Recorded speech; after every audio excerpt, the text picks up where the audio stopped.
The imminence of the new year often gives us time to reflect and consider on what's going to happen, what's going to come about in the new year. There have been increasing rumblings in the role-playing community about how to deal with the constant and consistent censorious atmosphere and the atmosphere of hatred and constant observation of the requirements to be politically correct for a given value of politics. And many people feel that this is getting in the way of creativity, of conventions, of just about any and every aspect. We've certainly seen the power of these kind of accusations, even when they're complete nonsense. One can look at the collapse of the new White Wolf as a prime example of that. A company, a setting that has always been right on, but which has always also been edgy and full of horror, is no longer woke enough for a given value of woke in the 20-teens as compared to the 1990s, when it was considered the epitome of woke. So little wonder then that people have been putting about the idea of basically creating almost a parallel RPG industry without all this politicization and nonsense, their own awards, their own everything. And we've seen this happen in other areas as well. The Sad Puppies have basically adopted an awards as their own.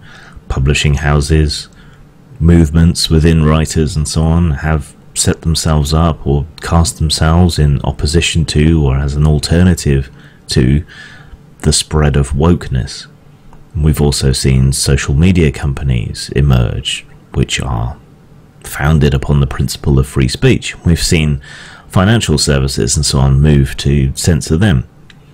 There is an inherent risk, though, I think, in setting yourselves up as an alternative and making the same mistakes but on the opposite political wing. To take a prime example, we can see that Twitter has shifted away from its free speech stance and has become extremely and excessively woke. And then in opposition, a new service, Gab, has set up, which claims to be completely pro-free expression, but has been utterly infested by the far right.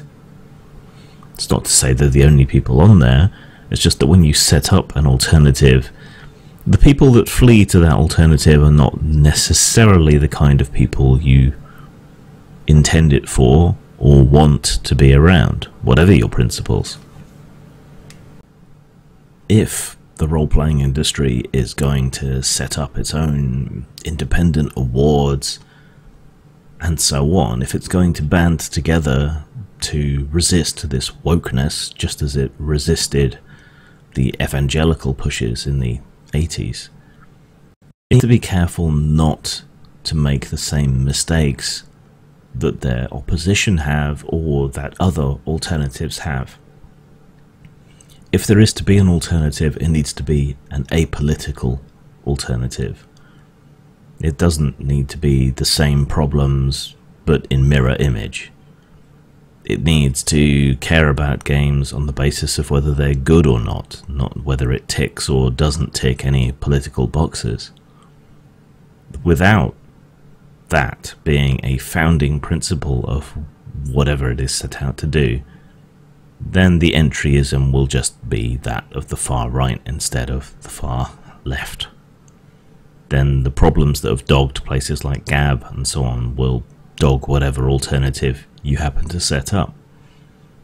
It's absolutely necessary, in my not so humble opinion, that rather than setting up a parallel, rather this needs to be a restoration. The status quo of gaming was always open, it was always accepting, it always put the game and being a gamer first, well over and above any other considerations. Not all progress is forwards, some progress drags us back, It's not really progress at all. And this censorious, witch-hunting, authoritarian atmosphere is regressive, not progressive. You don't solve racism or sexism or political discrimination with more of the same. This was always my problem with Contessa. I don't think you solve your perceived sexism problems by being sexist the other way. And equally, I don't think you solve the problem of pseudo-progressiveness in RPGs or any other creative industry simply by doing the opposite thing.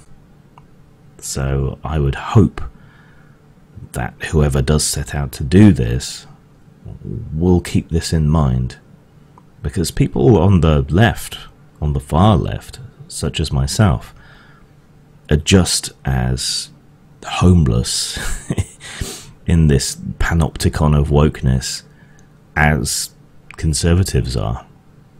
And we need a home too. If there's one thing I think you can learn from your opposition, it's not to alienate and push people away. Zang.